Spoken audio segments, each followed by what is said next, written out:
The Apollo University, University of Leicester, 35 lakhs fees for 3-year BTech CSE UK.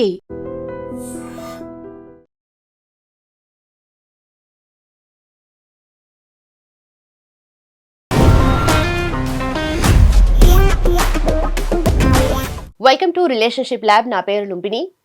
మోసాలు ఎక్కువైపోతున్నాయి, పెళ్లిళ్ళ తర్వాత extra marital affairs ఎక్కువైపోతున్నాయి అని చెప్పేసి ఇప్పుడు మనం తరచుగా ఎక్కువగా డిస్కస్ చేస్తూ ఉన్నాం. అంటే ఈ టైంలో ఏమైపోయింది అంటే ఇవన్నీ కూడా నార్మల్గా రోజుకు కొత్త కేసు బయటకు వస్తూ ఉంటే అచ్చా రోజు జరుగుతున్నాయి కదా, దాంట్లో ఇది ఒకటి లాగా అయిపోతూ ఉంది. బట్ దీన్ని మనం ఎలా చూడాలి అండ్ ఇలాంటివి జరగకుండా ఉండాలి అంటే మనం ఏం చేయాలి డిస్కస్ చేద్దాం. ఈ రీసెంట్గా ఒక కేసు జరిగిందనమాట హైదరాబాద్లోని, దాని గురించి డిస్కస్ చేద్దాం. ఈరోజు మనతో పాటు ప్రముఖ family counsellor and motivational speaker Rajani Ramma గారు ఉన్నారు. మేడం నమస్తే. నమస్తే అమ్మా. ఫిలిం నగర్ పోలీస్ స్టేషన్ పరిధిలో ఒక కేసు నమోదైంది. ఒక జూబ్లీ హిల్స్లో పనిచేసే ఒక డాక్టర్ ఒక ఫ్యాషన్ డిజైనర్ సంథింగ్ తనతో రిలేషన్షిప్ మెయింటైన్ చేస్తున్నాడు అని చెప్పేసి. కాకపోతే ఆ డాక్టర్కి ఆల్రెడీ పెళ్ళైపోయింది. సో దీంతో కంటిన్యూ చేస్తున్నాడు ఆ రిలేషన్షిప్ని. తను పోలీస్ స్టేషన్కి వెళ్ళి కేసు నమోదు చేసిందనమాట. సో ఇవన్నీ జరుగుతూ ఉన్నాయి కదా, మీరు మాట్లాడుతున్నారు, మనం మాట్లాడుతున్నాం, రోజు ఇలాంటివి డిస్కస్ చేస్తూనే ఉన్నాం కదా. సో వీటిని మనం ఎలా చూడాలంటారు? అసలు ఎలా చూడాలి అని అంటే మనం దానికి కరెక్ట్గా మనం ఇప్పుడు చెప్పుకునే పరిస్థితి లేదు. ఎలా చూసినా జరుగుతూనే ఉన్నాయి. ఇవాళ స్టార్ట్ కాలేదు, అది ఎప్పటి నుండో స్టార్ట్ అయినాయి, ఎక్కువైపోయినాయి. ఇప్పుడు ప్రతి ఒక్కళ్ళకి మనం రోజు చెప్తూనే ఉన్నాం. అంటే ఇది తప్పు, ఇలా చేయకూడదు అనే స్టేజ్ దాటిపోయారు. నా ఇష్టం నా లైఫ్ అన్న స్టేజ్కి వచ్చేసి ఆ స్టేజ్ కూడా దాటిపోయి విచ్చలవిడిగా నేను ఎంతమందితోనైనా ఉంటాను, నేను ఎలా అయినా ఉంటాను, ఎక్కడికైనా వెళ్తాను, అమ్మాయి అయినా సరే అడగకూడదు, భర్త అయినా సరే అడగకూడదు. అంటే ఇప్పుడు పెళ్ళి అయిన తర్వాత కూడా రిలేషన్షిప్స్ అనేవి పెట్టుకుంటున్నారు, ఎక్స్ట్రా మ్యారిటల్ అఫైర్స్ పెట్టుకుంటున్నారు. ఇంతకుముందు ఏంటంటే పెళ్ళి కాని వాళ్ళు రిలేషన్లో ఉండి వాళ్ళని ఒకరికొకళ్ళు అబ్జర్వ్ చేసుకుని, అంటే ఒకళ్ళంటే ఒకళ్ళు బాగా అర్థం చేసుకున్న తర్వాత పెళ్లి చేసుకుందాంలే అన్న దగ్గర నుండి ఇప్పుడు పెళ్లి ప్రస్తావన ఉండదు ఇందులో. జస్ట్ ఎన్నాళ్ళు కావాలంటే అన్నాళ్ళు వాళ్ళతో కలిసి ఉండడము, నచ్చకపోతే విడిపోవడము, లేదా ఎట్ ఏ టైం 2-3 సంబంధాలు పెట్టుకోవడము. ఈ ఇన్ బిట్వీన్ వీళ్ళిద్దరి మధ్యన చాలా గొడవలు జరగడం, నేరాల ఘోరాల్లోకి దారి తీసేస్తుంది. మరి మీరన్నట్టుగా సరే ఎవరి లైఫ్ వాళ్ళదే, ఎవరు ఇష్టం వచ్చినట్టు వాళ్ళు ఉంటారని అనుకుందాము. మరి ఇలా చేస్తే అవతల పర్సన్ ఎఫెక్ట్ అవుతూ ఉన్నారు కదా, సో అవతల వాళ్ళు ఎలా తీసుకుంటారు? ఎందుకంటే ఎవరు ఎప్పుడు మోసం చేస్తారో మనకి తెలియదు కదా. ఇప్పుడు పర్టికులర్ మనం ఈ కేసులో చూస్తే ఆయన ఒక డాక్టర్ అయ్యి ఉండి, అంటే చిన్న వయసే కావచ్చు, అంటే అతనికి ఏంటంటే ఇప్పుడు చదువులు ఎలా ఉంటున్నాయంటే అంతా బుక్కిష్ అనమాట.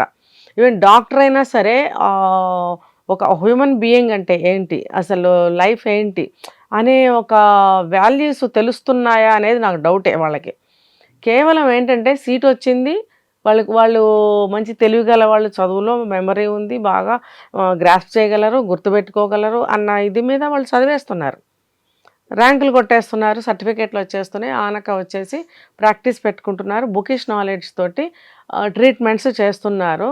అది ఎలా అనంటే పేషెంట్ వెళ్తే నాడి పట్టుకుని చూడడం కానీ, కళ్ళు ఇలా చూడడం కానీ, ఫేస్ చూసి రోగం చెప్పేవారు డాక్టర్స్.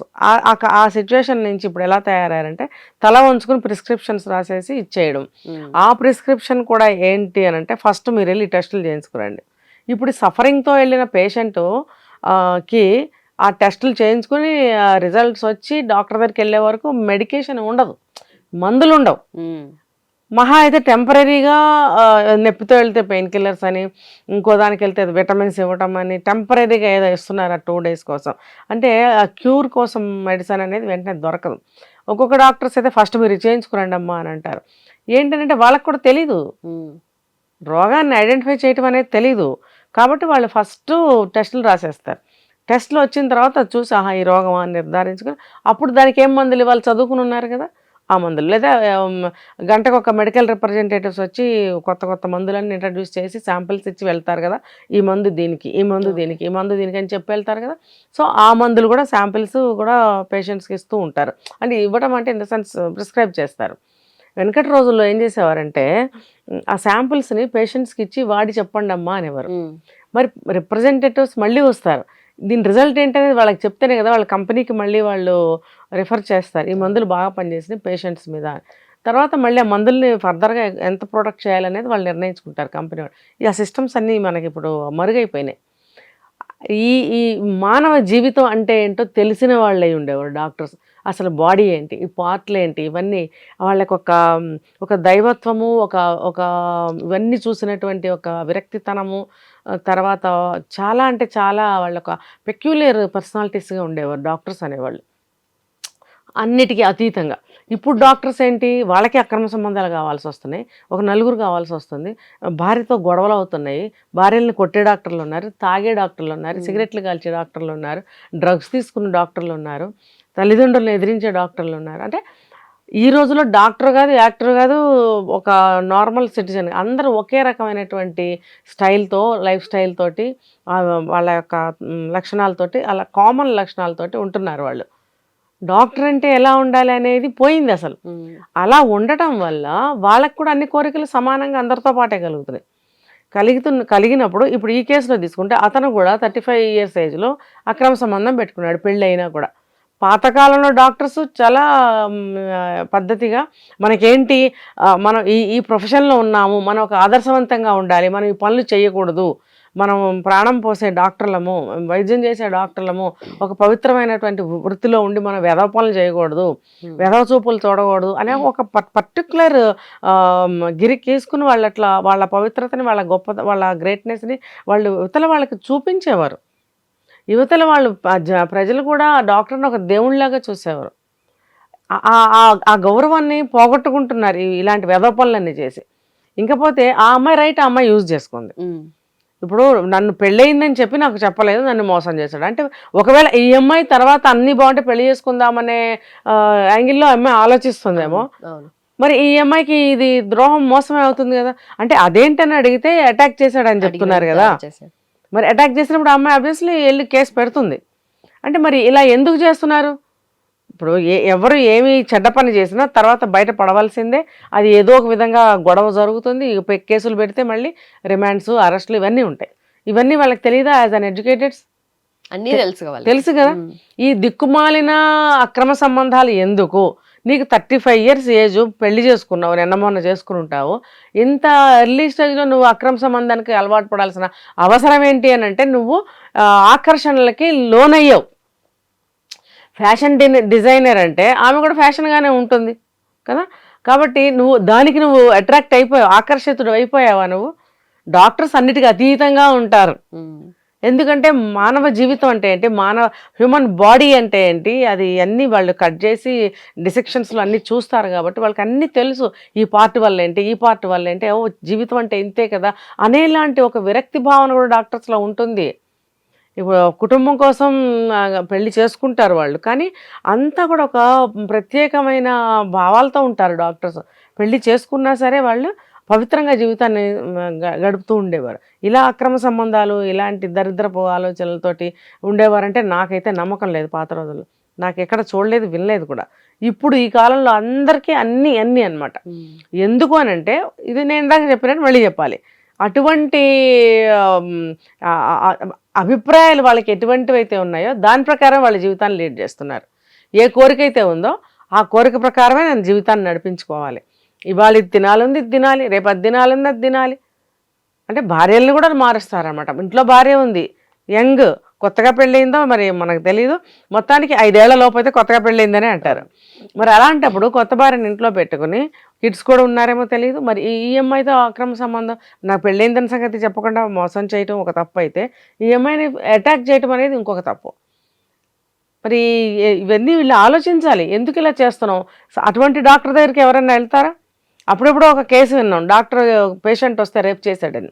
వీళ్ళకి ఎందుకు మాయరోగాలు పుడుతున్నాయి? డాక్టర్స్ అనేవాళ్ళు దగ్గరికి ఇంకా పేషెంట్స్ వెళ్తారా? నువ్వెన్నో లక్షల కోట్ల ఖర్చు పెట్టి మెడిసిన్ చదివి ఉంటావు, లేకపోతే మేనేజ్మెంట్ కోటాలో తెచ్చుకుంటారు కొంతమంది, ఏదో ఒకటి లంచం ఇచ్చు, ఏదో ఒక విధంగా సీట్ సంపాదించి ఎలాగోలా డాక్టర్ అవ్వాలి. నువ్వు ఏ నానా కష్టాలు పడి నువ్వు ఏదో విధంగా నువ్వు డాక్టర్ అయినప్పుడు నీ వృత్తిని నువ్వు పవిత్రంగా ఎందుకు చేపట్టలేకపోతున్నావు, ఎందుకు ముందుకెళ్ళలేకపోతున్నావు? ఇలాంటి చిన్న చిన్న వాటికి ప్రలోభాలకి లోబడితే అసలు ఏమో డాక్టర్ దగ్గరికి వెళ్ళాలంటే వాడొక విధవా, వాడు ఇలా చేస్తాడంటే ఎలా, ఒకటి ఉంటే 100 చెప్తారు కదా. మరి ఇంక దగ్గర పేషెంట్స్ ఎలా వస్తారు? నువ్వు అంత ఖర్చు పెట్టి డాక్టర్ అయినప్పుడు నువ్వు డాక్టర్ ఎందుకు అయినట్టు? ఇంకా ఎవరు వస్తారు? సరే, నీకు ఒక 25 ఏళ్ళు 30 ఏళ్ళు సర్వీస్ అయిపోయింది, ఏదో చెత్త పని చేసావు, దొరికిపోయావంటే నీకు అక్కడికి నీకు ప్రాక్టీస్ ఆగిపోయినా నష్టం లేదు. ఇప్పుడే నువ్వు స్టార్ట్ చేసావు కదా లైఫ్ని. మరి నీ లైఫ్ ఏమవుతుంది తర్వాత? ఇప్పుడు పోలీసులు అరెస్టులు, ఇప్పుడు నీ భార్య ఉంటుందా నీ దగ్గర? డివోర్స్ ఇచ్చి వెళ్ళిపోతుందా? ఇవన్నీ నెక్స్ట్ వచ్చే పరిణామాలే లుంబిని. ఇప్పుడు ఒక్కరి వల్ల ఇటు వైఫ్ ఎఫెక్ట్ అవుతుంది, ఫ్యామిలీ ఎఫెక్ట్ అవుతుంది, ఆ అమ్మాయి ఎఫెక్ట్ అవుతుంది. అంటే ఇద్దరు లేడీస్ లైఫ్స్ అనేటివి మ్యాటర్ కదా. సో దీన్ని మనము లేడీస్ పాయింట్ ఆఫ్ వ్యూ లో ఎలా తీసుకోవాలి, విమెన్ దీన్ని ఎలా తీసుకొని, ఎందుకంటే ఇలాంటి వాళ్ళు ఎక్కడో కాడ తగులుతూనే ఉంటారు. అంటే జనరల్ గా నేను ప్రతిసారి చెప్తున్నా, చూసిన వెంటనే ఏమంటారు, లొంగిపోకండి. ఇప్పుడు లివింగ్ రిలేషన్షిప్ ఎందుకు వచ్చింది, మేము ఎందుకు పాటిస్తున్నామని చెప్తున్నారు, మేము బాగా అర్థం చేసుకున్న తర్వాత పెళ్లి చేసుకుంటాం. మరి ఇక్కడ కూడా వర్తిస్తుంది కదా అది. మీరు బాగా ఆలోచించి బాగా తెలుసుకున్న తర్వాతే దిగాలి కదా. ముందు అట్రాక్షన్కి లోబడిపోతారు, తర్వాత ఏముండదు, ఇంకా గొడవలు మొదలవుతాయి. కాబట్టి ఏ అమ్మాయిలైనా సరే ఎవరితోనైనా స్నేహం చేయాలన్నా, ఒక లవ్లో పడాలన్నా, లివింగ్లో ఉండాలన్నా, పెళ్లి చేసుకోవాలన్నా ఎన్నో ఆలోచించాలి. పెళ్లి చేసుకుంటే అతను నాతో ఎన్నాళ్ళు ఉండగలుగుతాడు, నేను అతనితో ఎంతకాలం ఉండగలుగుతాను, మా ఇద్దరి సంసార జీవితం ముందుకు సజావుగా సాగుతుందా లేదా, అతని యొక్క అభిరుచులు ఏంటి, లక్షణాలు ఏంటి, అతని మనస్తత్వం ఏంటి, ఇవన్నీ తెలుసుకోవాలిగా. ఇప్పుడు నువ్వు అతనితో ఎందుకు స్నేహం మొదలుపెట్టావు, బాగుంటే పెళ్లి చేసుకుందామని అనుకుంటారు, ఎవరైనా అనుకుంటారు. అలా అనుకున్నప్పుడు నువ్వు ఇవన్నీ చెక్ చేసుకోవాలి కదా. చెక్ చేసుకోకుండా ఆకర్షణకు లోనైపోయి డాక్టరు వెనక ముందు ఇంకా ఆలోచించే పరిస్థితి లేదు.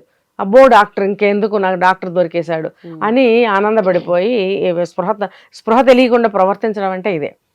ముఖ్యంగా వాళ్ళు మన రైట్స్ ఏంటని తెలుసుకోవాలి, మనం ఎలా ప్రవర్తించుకోవాలి, మనం ఎలా వాళ్ళతో డీల్ చేయాలి, వాళ్ళ గురించి ఎలా తెలుసుకోవాలంటే వ్యాపారంలాగా నేను చెప్పట్లేదు. నీ లైఫ్ సెక్యూరిటీ నువ్వు చూసుకోవాలి. కానీ వెడ్డింగ్ క్వశ్చన్ అదే. ఇప్పుడు మన లైఫ్ రిస్క్లో పడకుండా ఉండాలంటే మనం ఎటువంటి విషయాల్ని మనం తెలుసుకోవాలి, ఎలా మనం ఫాలో అవ్వాలి, మన జాగ్రత్తలో మనం ఎలా ఉండాలి. మన జాగ్రత్తలో మనం లేకపోబట్టే కదా ఇప్పుడు అమ్మాయి అంత అల్లరిపడింది, చివరికి కేసులు పెట్టుకోవాల్సి వచ్చింది. నువ్వు ముందేమో ఎంతో అట్రాక్షన్గా లవ్ చేసావు, అతనితో ఉంటున్నావు. ఇప్పుడు కేసు పెట్టినప్పుడు ఏమైపోయింది అదంతా? అంటే ముందు జరిగినవన్నీ ట్రాష్ అయినా, అంటే ఆ జరిగినవన్నీ ట్రాష్ అనిపించుకునే పరిస్థితిలో మనం బిహేవ్ చేస్తున్నాం. అటువంటి పరిస్థితుల్లో పడిపోతున్నాం.